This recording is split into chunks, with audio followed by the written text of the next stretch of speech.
My husband, M35, and I, F32, have been married for 7 years. He lived next door and we just clicked. It was like a fairy tale. One thing I have always thought made our marriage so strong was our friendship with each other and our trust in one another. Although now my husband seems to think otherwise. Recently, my husband found out that his friend, Jeff, M34, has been baby trapped. Basically, Geoff's wife, F32, stopped taking the pill and fell pregnant a few months into their relationship and only came clean after the wedding. Jeff came from a very conservative family, which his wife knew, and so he felt obligated to marry her after the pregnancy. Unfortunately, he also now feels obligated to stay regardless of the clearly messed up dynamic because he feels that he has made a vow and will stick by his wife and child. My husband, for some reason, has been really rattled by this. I am currently 4 months pregnant with our first, and my husband asked me yesterday if I was trying to baby trap him. I first laughed because I honestly thought it was a joke. He was dead serious and doubled down, so I told him that we have already been married for 7 years, and a baby was not going to trap him any more than he already is. My husband did not like that answer, and said that there was no time limit on baby trapping, and that my intentions were clearly not pure given how I was acting as if his concerns were a joke. He said he had trusted me in the past, but me laughing in his face gave him no reason to trust me now. I did not really know what he wanted or how I was meant to respond, and I said we should talk about this in the morning. Today I woke up and my husband was gone, but I did have a nasty text from his brother, M28, saying that I had forced my husband into this pregnancy, despite it having been a joint decision. My husband is Mia and not responding to calls or texts. And now I am wondering how on earth to go forward. Any advice is appreciated. Not sure if I am allowed to post in here again, but I wanted to quickly update everyone who was kind enough to give me some advice. I didn't respond to anyone because my post was locked quite quickly, but I have read every single comment and message.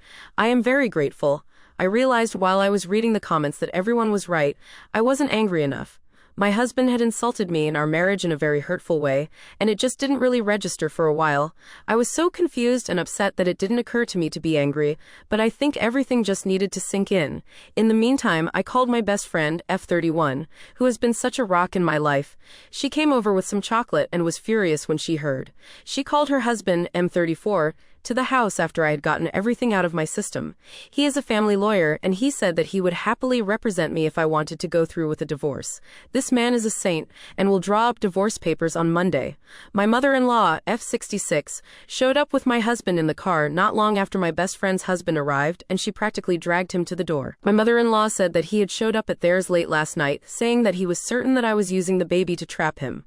Fortunately, my mother-in-law is a smart woman, and absolutely tore him a new one before dragging him to the house today to apologize. My worm of a husband did not look me in the eye the entire time, but said that he was scared about becoming a dad, and projected his fears onto me. He said he wasn't sure if he was ready for that kind of commitment, but he will step up, as if he is some kind of hero. Eye roll. I called him a coward and told him that he should stay with his parents until I am ready to talk to him. I didn't want to say anything about the divorce papers because I didn't know what his reaction would be, but he will find out soon enough. I also showed my mother-in-law the text from my father-in-law, and her face was like a storm cloud. I don't know what will happen there, but I am sure it will be bad. For now, I am exhausted and just want to curl up and cry. My best friend has said she'll spend the night with me and we can watch silly movies. I have also made an appointment with a therapist for next week, but for now I just need to rest. I am exhausted and devastated that my marriage has come crumbling down.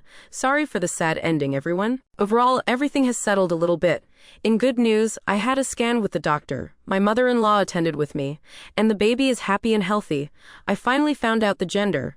I am having a little girl. I am over the moon. My Mill was a gem and was so touched that I had included her in the scan. She is very excited to be a granny. On that note, my mother-in-law organized a family lunch a couple of days after the scan. I was a little reluctant, but I knew that she had good intentions and wouldn't do anything to make matters worse. When I arrived, my husband and father-in-law were there, along with my father-in-law, M70, and mother-in-law. It was quite awkward until my mother-in-law asked if anyone had anything to say. My father-in-law spoke first and apologized for his awful text, saying that he was swept up in the moment and wanted to support his brother.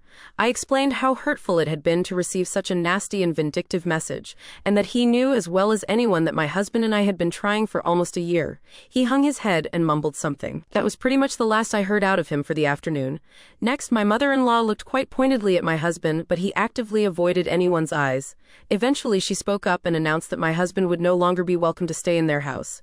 She said that she was ashamed to have her son behave the way that he has, and that she would prefer to make space for her granddaughter rather than have some lowlife hanging around. My husband had opened up his mouth to say something earlier, but his eyes lit up when she said granddaughter. My husband had always wanted a girl, and he was suddenly in tears, saying that he was so pleased to hear the gender. My husband was suddenly wanting to touch my belly and asked if he could come home and paint the nursery. I told him in no uncertain terms that he was not welcome and that he had destroyed any trust I had in him. I told him that if I took him back, I would be worried that he would disappear at any kind of big news, and that I couldn't have someone at my side who balked at the first chance.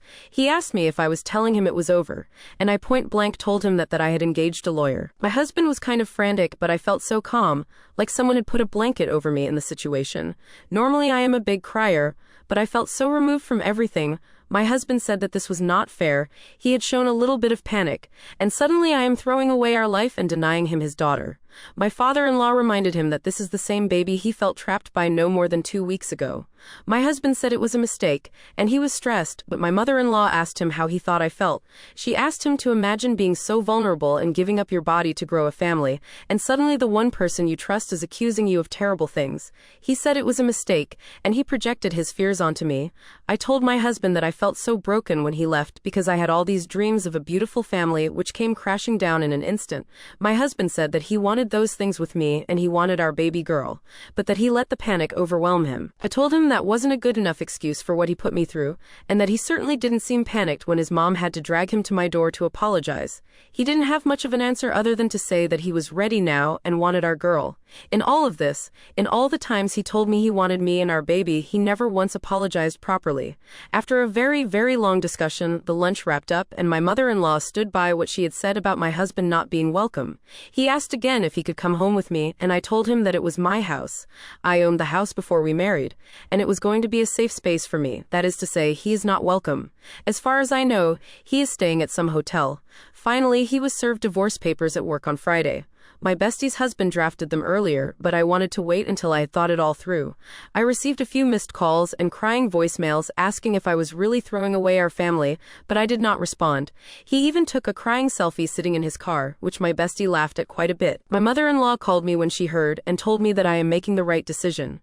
She said she never wanted my marriage to end this way, or for her son to be so callous, but she said she is here for my baby and I, and that we will always be family. She even tried to apologize on my husband's behalf, but I told her that was not necessary. At the end of the day, his actions are his to own. My best friend has been around all weekend, and we went baby clothes shopping for a little bit of sunshine in all of this. She has been such a rock, and her husband has helped so much with the process. I don't know what will happen next, but I feel much calmer, and like I am making the right decision. I will update again if anything major or exciting happens, but for now, I just want to get through all of this, and hopefully come out with a beautiful baby girl. Wish us luck.